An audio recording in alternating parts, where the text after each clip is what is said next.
Ya, sampai situ dulu ya.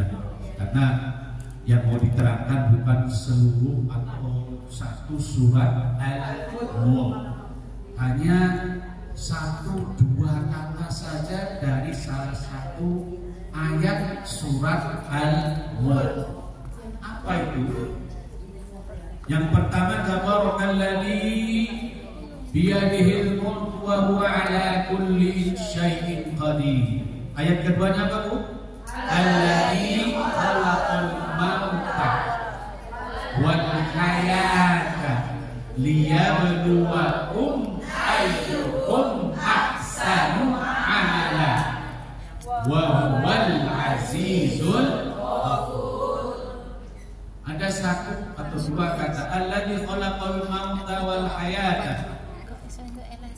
Allah yang telah menciptakan hidup dan mati, liyabluwakum, untuk mengetahui, menguji di antara kalian semua siapa yang lebih baik amalnya. Tentang itu saja ya. Kalau di dalam membahas, mengkaji itu ada yang banyak tapi sedikit, ada yang sedikit tetapi banyak. Kalau dokter itu ada dokter umum, ada dokter spesialis. Apa bedanya dokter umum dan dokter spesialis? Dokter umum bisa semuanya, spesialis khusus satu bidang. Dokter umum banyak mengetahui tentang berbagai hal tetapi sedikit-sedikit. Sedangkan spesialis mengetahui sedikit hal tetapi sangat banyak atau mendalam. Mendalam, betul. Sampai suka yang dalam apa suka yang dangkal?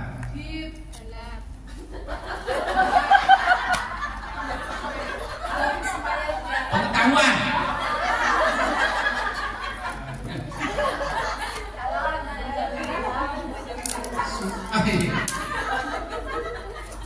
Kita ini bicara membaca TV, tidak ada membaca TV, melihat televisi dalam rangka menambah pengetahuan supaya pengetahuan kita luas, mendalam.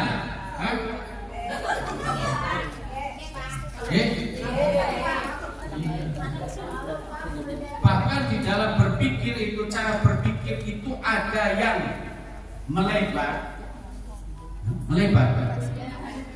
Cara berpikir ada yang melebar, ada yang menyempit. Contohnya, terus berarti tentang cara berpikir. Kalau cara berpikir yang mendalam, melebar, kalau yang melebar itu. Kalau cara berpikir yang melebar itu, yang meluas ya, sama melebar. Jadi kalau ibaratnya orang mau membeli sesuatu, beli sebut saja mau membeli HP, itu banyak berpikir, pertimbangan untuk apa, harga berapa, banyak hal-hal mana-mana bikin banyak pertimbangan.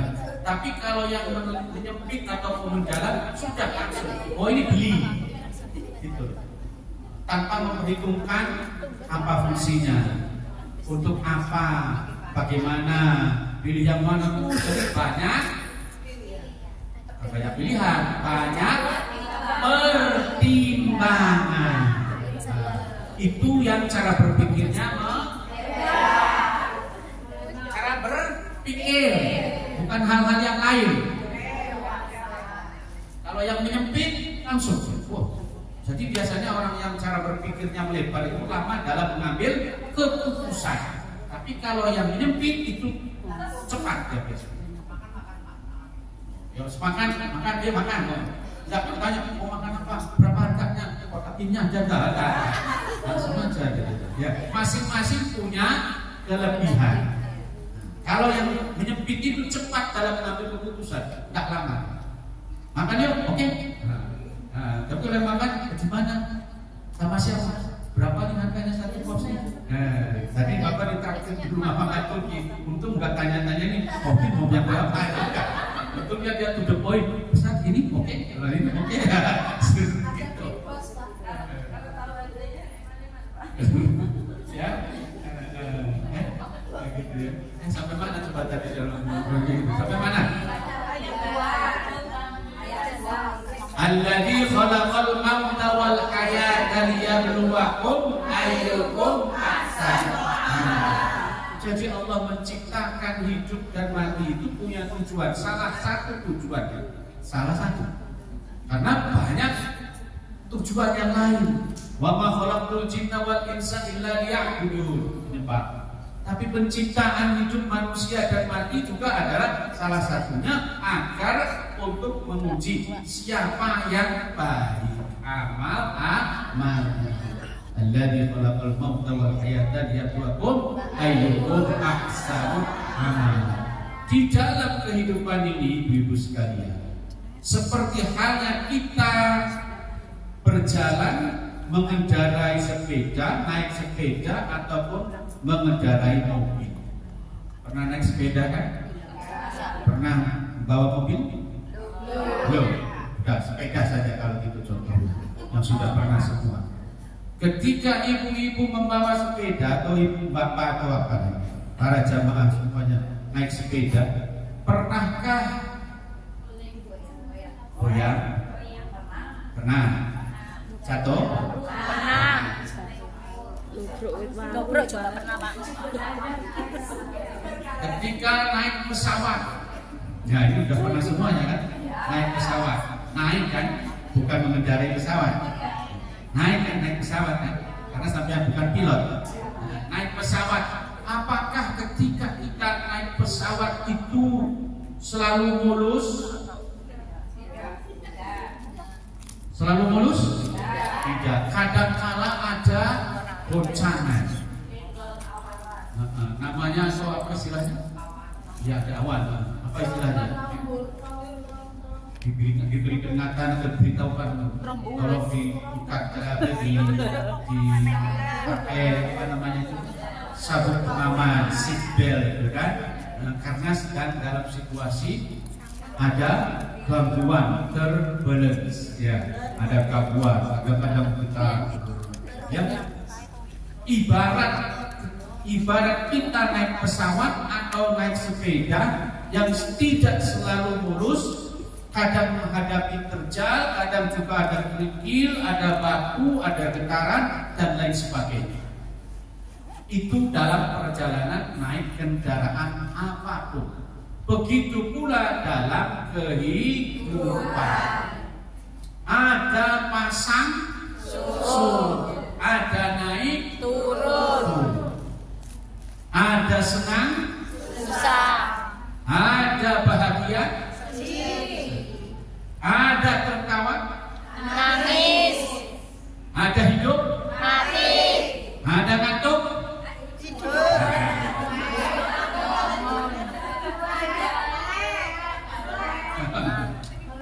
Itu begitu. Kenapa demikian? Dia berluakum ayyukum ahsanu amala. Siapa yang bisa bertahan menghadapi goncangan, menghadapi getaran, menghadapi masalah? Punya masalah? Punya. Punya masalah? Punya. Punya. Adakah yang tidak punya masalah di sini, Bu? Ada tidak yang tidak punya masalah? Coba. Tidak ada, yakin tidak. Bagaimana Pak Ustaz? Punya masalah. Setiap individu punya masalah. Jangan dikira punya uang banyak tidak masalah. Jangan dikira punya mobil tidak punya masalah. Masalah cicilan.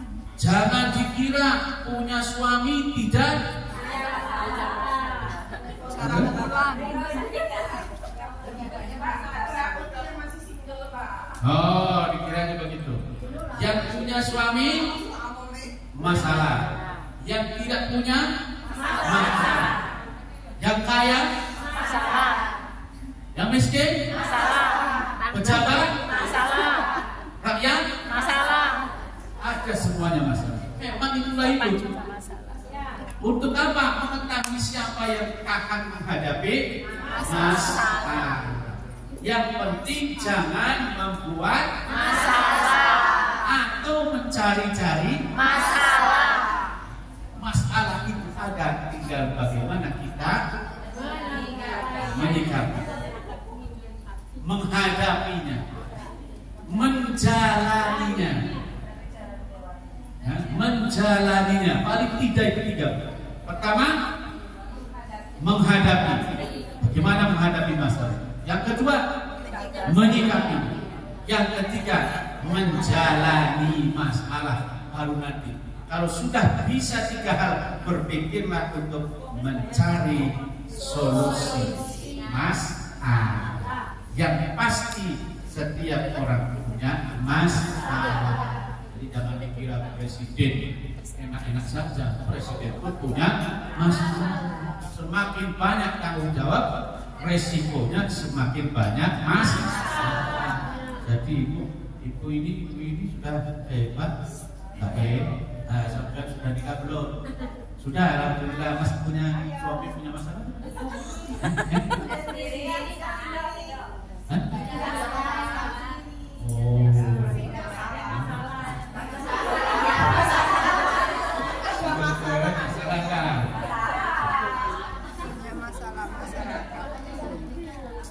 Yang masalah itu kalau mati, kalau orang hidup itu pasti punya masalah. Jadi sudah tenang ketika menghadapi masalah itu, artinya sampai masih hidup. Ya Bu ya. Jangan kemudian ada masalah depresi, masalah sedikit depresi, masalah sedikit pusing, stres. Nah, itu justru bangga punya masalah, karena salah satu ciri utama orang hidup adalah punya masalah. Yang terpenting kita satu bisa tadi menghadapi. Urutan yang pertama tadi apa? Menghadapi. Kedua, menyikapi. Ketiga, menjalani. Yang keempatnya mudah-mudahan bisa mencari solusi. Ini yang keempat ini akan dikupas bagaimana mencari atau menyelesaikan persoalan yang dihadapi. Temanya seperti itu. Tapi ingat, bukan berarti ketika Bapak membahas tentang bagaimana menyelesaikan masalah, bukan berarti Bapak tidak punya masalah. Gitu ya. Tapi ini berdasarkan petunjuk dari Al-Qur'anul Karim, bahwa setiap orang punya masalah. Yang terpenting bagaimana kita bisa menyelesaikan persoalan itu. Hadirin hadirat rahimani wa rahimakumullah. Kita bersolawat dulu. Solawat yang mana? Allahumma sholli ala Muhammad ya Rabbi sholli alaihi wasallim. Allahumma sholli ala Muhammad ya Rabbi sholli alaihi wasallim. Allahumma sholli ala Muhammad ya Rabbi sholli alaihi wasallim. Ini namanya ice breaking. Apa? Ice breaking. Ice breaking. Tahu ice breaking artinya? Ice artinya apa? Ice breaking. Rehat, break. Boleh banyak break, itu banyak. Ya bisa istirahat, istirahat es kalau gitu ya. Apa? Kulit. Refresh, ice drinking. Drink artinya juga memecahkan. Nah, memecahkan es. Kalau es itu biasanya bagaimana? Dingin ya es. Selain watak atau sifat es dingin itu apa? Keras. Esnya itu masih keras kan gitu kan? Keras. Kalau kayak tadi ibu-ibu itu kalau dibiarkan terus nanti apa? Membeku. Oh ya, supaya sudah kembalilah kira-kira gitu ya. Sudah menumpuk begitu lah. Supaya kembali apa itu? Mencair, ya. Mencairkan apanya? Esnya itu ya. Di sini sudah menggumpal begini ya. Gitu ya. Tadi kita akan membahas apa tadi? Menyelesaikan upaya untuk menyelesaikan masalah. Ada yang mau menyampaikan satu atau dua masalahnya? Yang dihadapi masalahnya.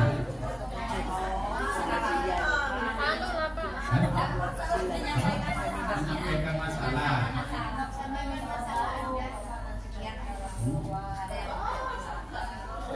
Nah, oke, kalau ditanya masalah, punya masalah. Tapi ketika diminta ada yang mau menyampaikan masalah, saya punya masalah, terus saya gampang itu keberatan. Tidak apa-apa, jangan disampaikan ya.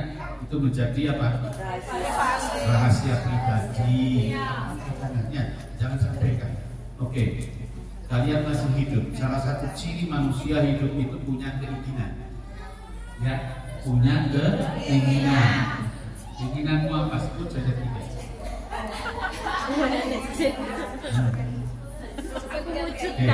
Keinginan. Kalau keinginan kayaknya mungkin mau disampaikan ya. Keinginannya. Karena keinginan nampaknya kok tidak lebih privasi. Kalau masalah itu sifatnya privasi, pribadi, tidak apa-apa. Kalau keinginan justru ingin disampaikan, bukan dipamerkan, disampaikan dengan tujuan mohon doa, ya. Sampaikan tidak keinginannya dan yang lainnya mengaminkan. Amin itu artinya apa, Bu? Amin itu artinya ya Allah kabulkanlah doa. Aminnya ya. Jadi kalau ada imam membaca ghairil maghdubi alaihim waladdallin,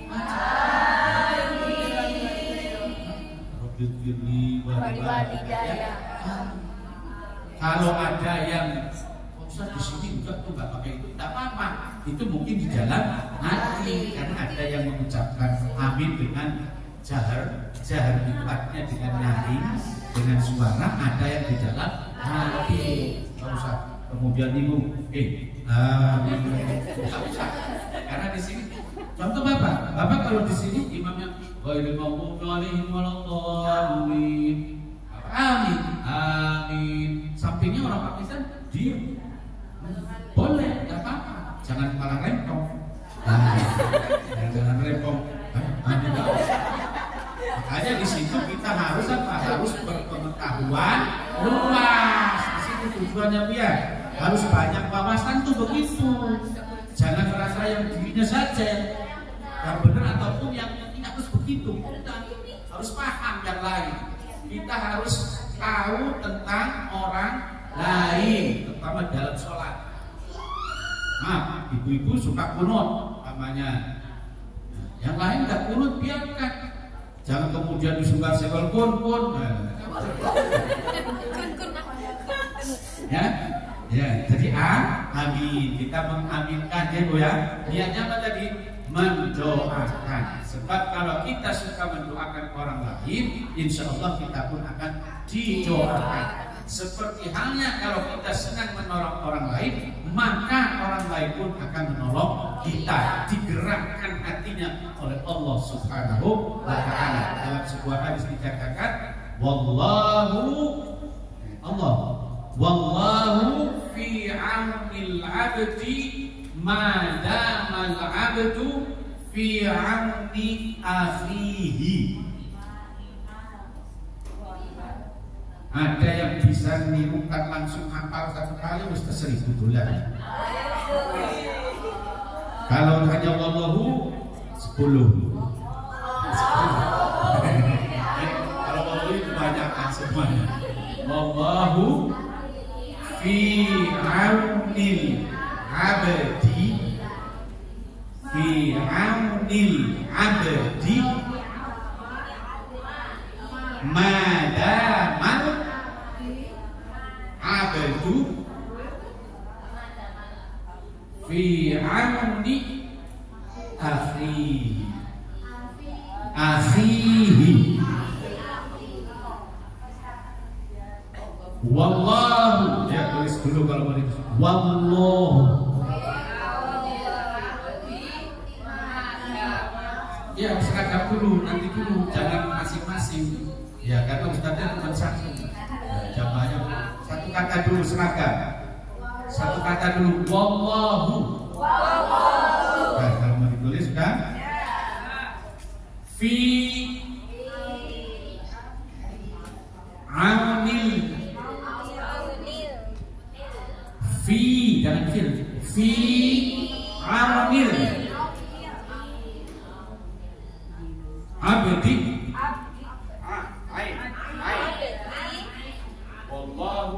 Wallahu fi aunil abdi.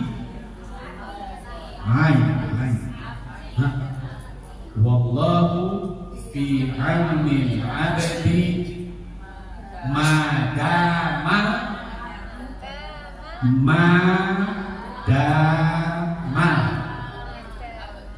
abdu.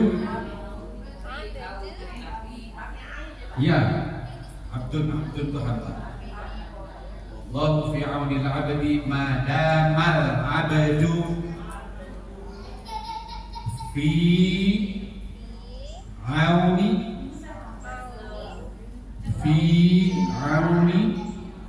akhihi.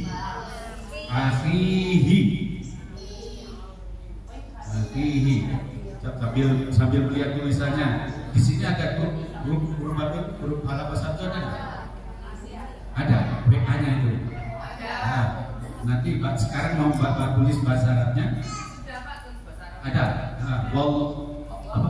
Wallahu fi aunil abdi ma damal abdu fi auni akhihi. Target hari ini sekarang ini hafal satu hadis itu. Wallahu fi aunil abdi ma damal abdu fi auni akhihi. Dengarkan semua. Tirukan yang Bapak ucapkan. Wallahu fi aunil abdi fi aunil abdi fi aunil abdi fi aunil abdi fi aunil abdi fi aunil abdi. Berdiri dari mulai wallahu fi aunil abdi. Sekali lagi wallahu fi aunil abdi. Lagi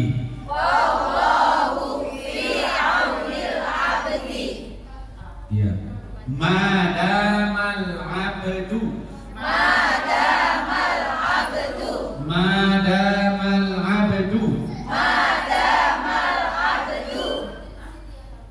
Pada bagian sini ke sini madamal abdu. Ya. Madamal abdu. Ini ke sini. Madamal abdu. Ini bagian sini. Dari depan pertama itu sama-sama. Wallahu fi aunil abdi madamal abdu. Sekali lagi. Wallahu fi aunil abdi madamal abdu. Lagi.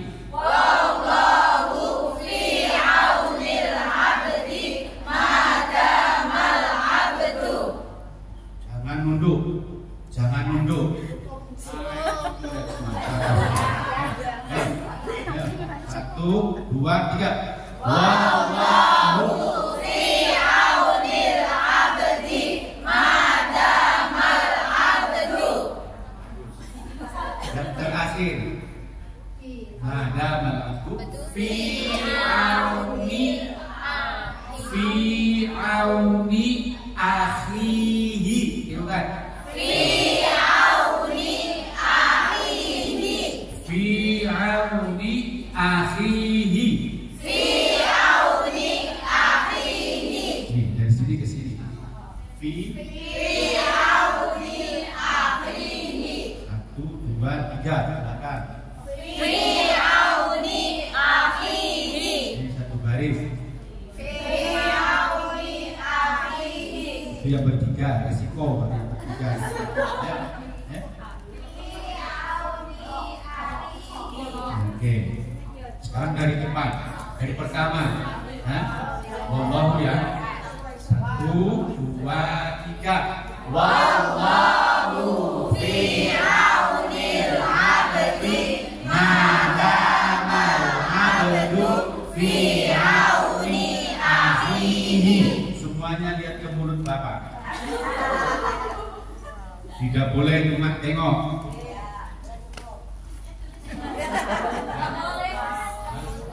Ya, lihat di sini aja ya. Bismillah ya. Kalau banyak lihat Bapak insya Allah akan encer. Bismillahirrahmanirrahim. Bismillahirrahmanirrahim. Wallahu fi aunil abdi Wallahu fi aunil abdi madamal abdu fi auni akhihi. madamal abdu fi aunil akhihi. Bapak akan baca seluruhnya, dengarkan.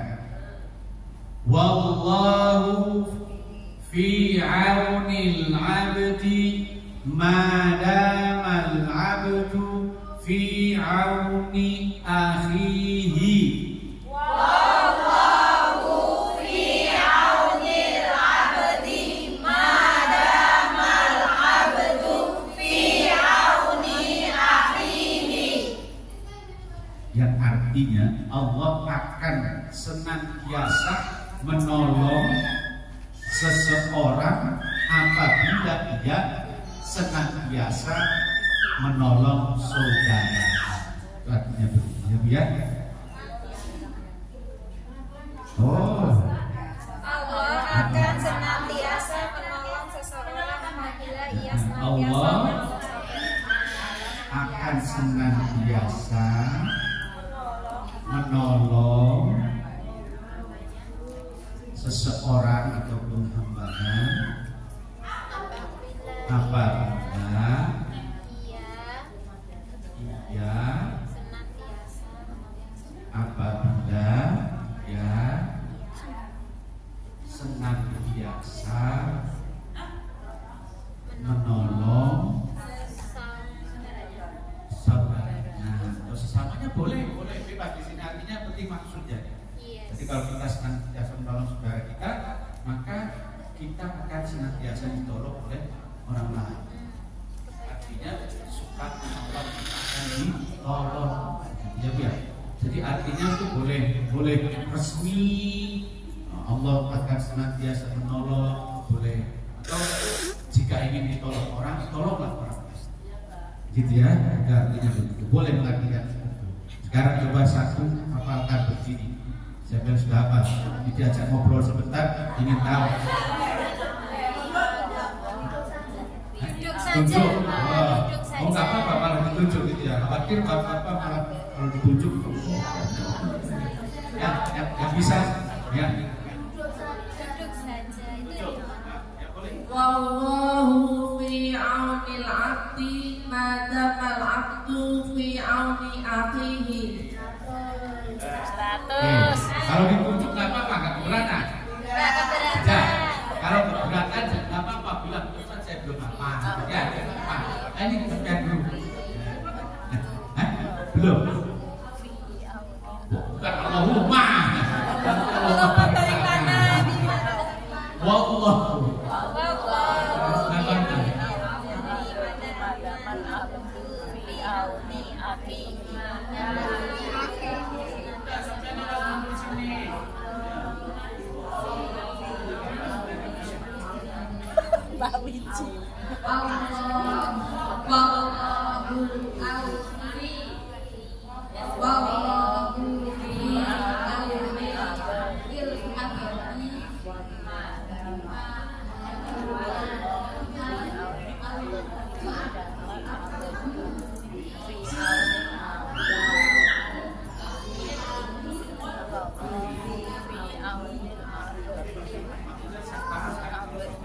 orang lain.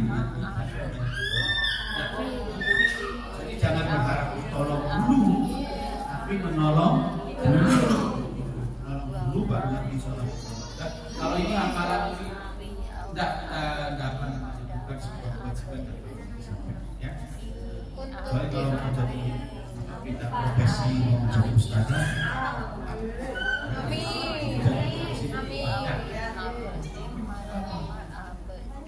Tidak ada sama saja profesi seperti sampean dengan bapak ini karena bapak memang jurusannya seperti ini.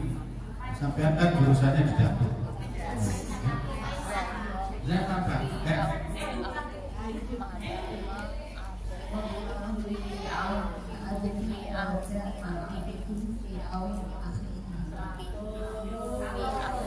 Hebat kan gitu loh, ya. Di dapur terus, tapi hadis apa? Habis my wife, tapi ingat bukan hanya Islam is my way of life. Iya, begitu my wife langsung wah. Coba Allah.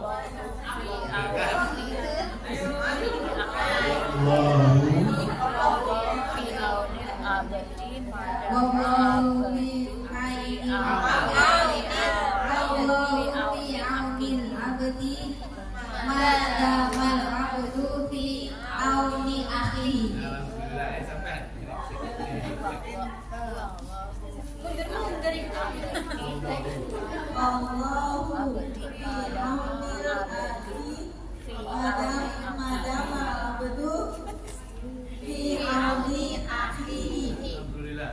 Nanti ingin mengecek biar bisa bertahan berapa lama.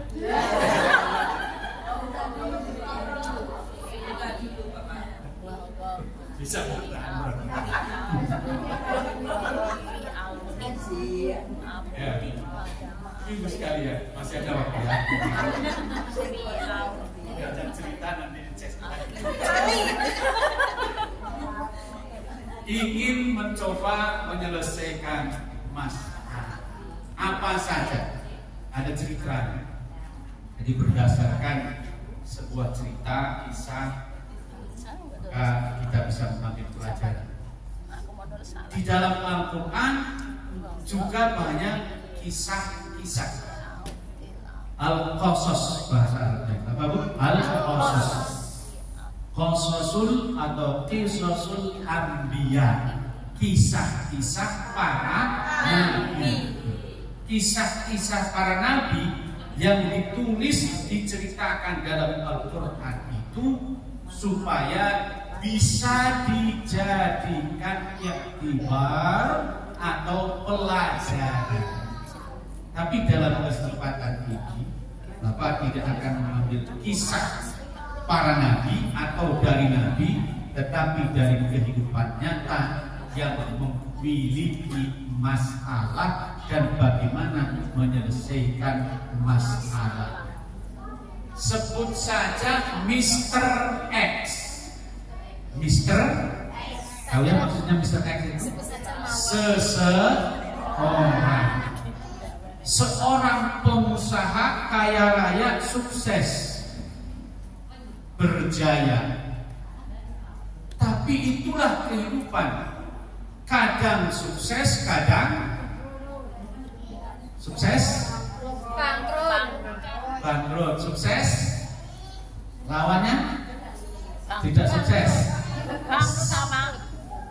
Ayo. Sukses lawannya gagal. Kadang sukses, kadang ibarat orang berdagang, bertransaksi, berjualan, kadang untung, kadang rugi. Seorang petani terkadang berhasil panennya, kadang juga gagal panen. Allah sengaja menciptakan dua hal, sukses gagal, sehat hidup mati. Lagi-lagi alladzi khalaqal mauta wal hayata liyabluwakum ayyukum ahsanu. Jadi ingat pedomannya itu dia. Ketika menghadapi kesuksesan tenang, ketika menghadapi kegagalan tenang, ketika diterima lamaran kerja, punya majikan, alhamdulillah, diterminate pun juga alhamdulillah karena masih hidup. Masih sehat. Gitu ya Bu ya. Masih sehat. Kurang sedikit apa? Oh asarnya berapa? Banyak. Ya udah. Ini ceritanya belum mulai ya. Seseorang tadi yang apa? Sukses, kaya raya, tetapi karena roda kehidupan itu selalu berputar. Ketika tahun lalu di atas, kini di bawah. Itulah kehidupan. Jangan kemudian Bapak suka di atas atau di bawah, jangan sampai ke situ-situ. Berharap, ya. Hidup itu ada di atas, ada di bawah. Itulah roda ke wadilkal ayyamu nudawiluha di Quran. Wadilkal ayyamu nudawiluha bainan nas. Kata Allah, begitulah kami, kata Allah, putarkan roda kehidupan. Jadi yang memutarkan roda kehidupan itu siapa? Allah Subhanahu wa ta'ala. Iya ya. Kalau memahami konsep seperti itu, bahwa roda kehidupan itu diputarkan oleh Allah, maka suatu saat kita berada di atas alhamdulillah, di samping alhamdulillah, bahkan di bawah pun juga alhamdulillah, senantiasa bersyukur, punya rasa qanaah. Apa Bu? Qanaah artinya bahagia, puas dengan keadaan. Nah, seorang pengusaha kemarin sukses, hari ini bangkrut. Punya perusahaan banyak, semuanya bankrupt, bangkrut. Bahkan tidak hanya itu, istrinya, istri termasuk yang mana sampai ini? Pengusaha itu tadi ketika sukses, waduh, dipuja, sanjung, dipuja, dipuji, dibangga-banggakan. Suamiku, tapi begitu dia jatuh, begitu dia bangkrut, maka mulailah setan menggoda istri. Sekarang suamimu sudah bangkrut, kata terus tugasnya setan itu membisiki.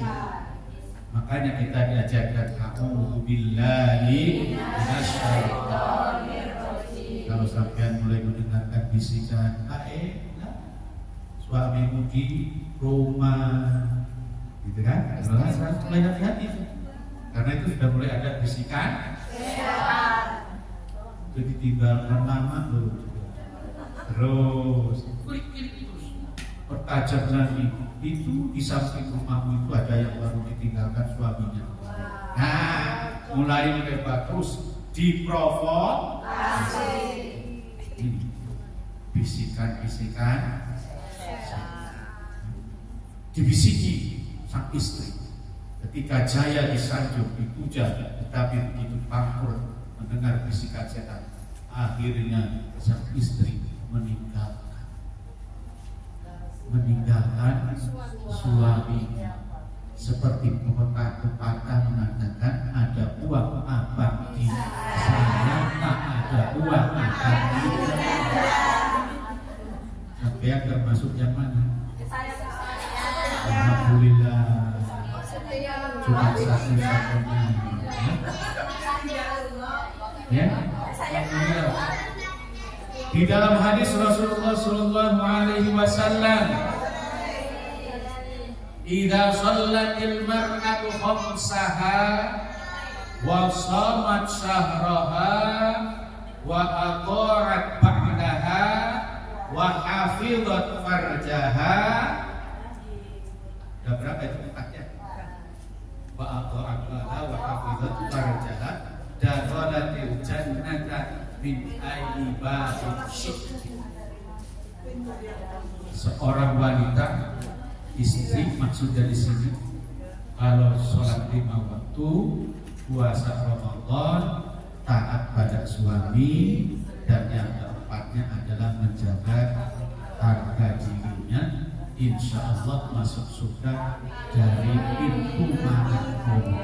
Nah ini kan persoalannya ibu-ibu di sini betul-betul diuji sejauh mana ketahanannya, bentengnya, ya, ketahanan mentalnya.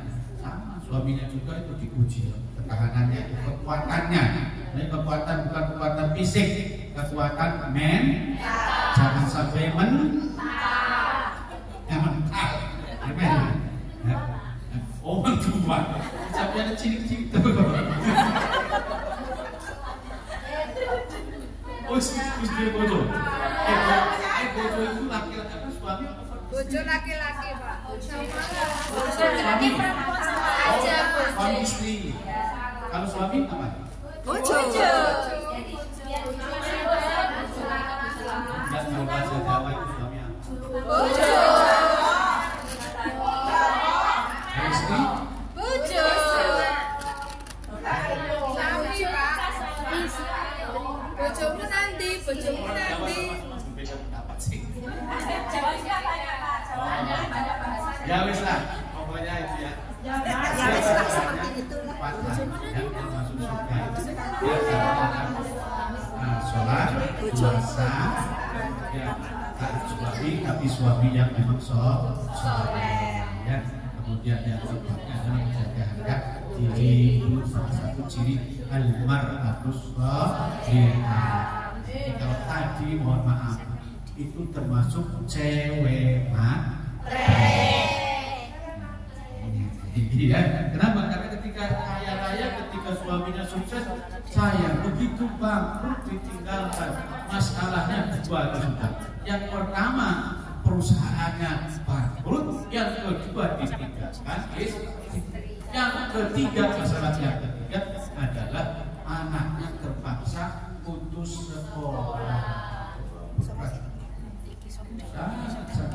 Ya, coba lelaki mana yang bisa bertahan? Itu menghadapi 3 persoalan. Kalau seandainya terjadi pada diri sampai ya naudzubillah, kalau tapi dalam kehidupan ini bisa saja terjadi. If jika hal itu dihadapi oleh kita, maka kita mesti memiliki ketahanan mental, terutama iman. Sampai pukul 5 menit lagi sudah habis ini. Intinya 3. Yang pertama, ketika kita menghadapi ini, kalau diceritakan kesimpulannya segera berwudu, wudunya segera punya masalah, segala masalah, bukan hanya ketika marah, ketika kita rawat, kemudian nomor, tahu tidak punya, ada merasa jenuh, berwudu. Ingat, ketika berwudu itu kita sudah berupaya untuk meninggalkan segala persoalan. Sebab ketika kita mulai bergumul-gumul Bismillahirrahmanirrahim, dan seterusnya, itu sudah di situ itu sudah ada keinginan untuk menyatukan diri kita dengan Allah Subhanahu wa Ta'ala. Melakukan sholat 2 rakaat cukup. Sholat apa? Sholat hajat. Sholat hajat itu artinya adalah sholat menyampaikan kebutuhan kita yang bisa dilakukan kapanpun, boleh pagi hari, boleh siang hari, boleh sore hari, bahkan boleh malam hari. Setelah sholat sunnah hajat, bacalah Al-Quran. Tidak ada ketentuan baca yang mana, yang penting baca Al-Quran. Setelah baca Al-Quran, berzikir, minta kepada Allah. Zikir yang pertama awali dengan istighfar. Istighfar artinya mohon ampun.